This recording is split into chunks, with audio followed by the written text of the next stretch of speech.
The story of oxygen and hemoglobin. Once upon a time, there was a hemoglobin that was traveling to the lungs holding 2,3-BPG and carbamate, a variation of carbon dioxide.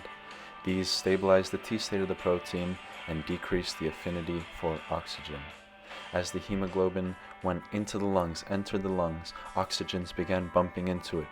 Carbamate was turned back into carbon dioxide and 2,3-BPG was released from the center of the protein, causing a conformational change to the R state and binding of oxygen to hemoglobin. It is important to note, oxygen binding is influenced by cooperativity.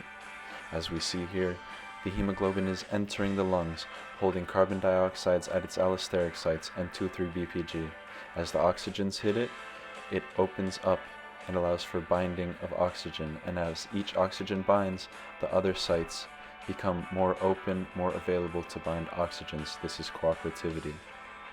The hemoglobin, with oxygens bound, travels to the tissues while in the R state, and as it reaches the tissues, 2,3-BPG binds in addition to carbon dioxide and H+ ions.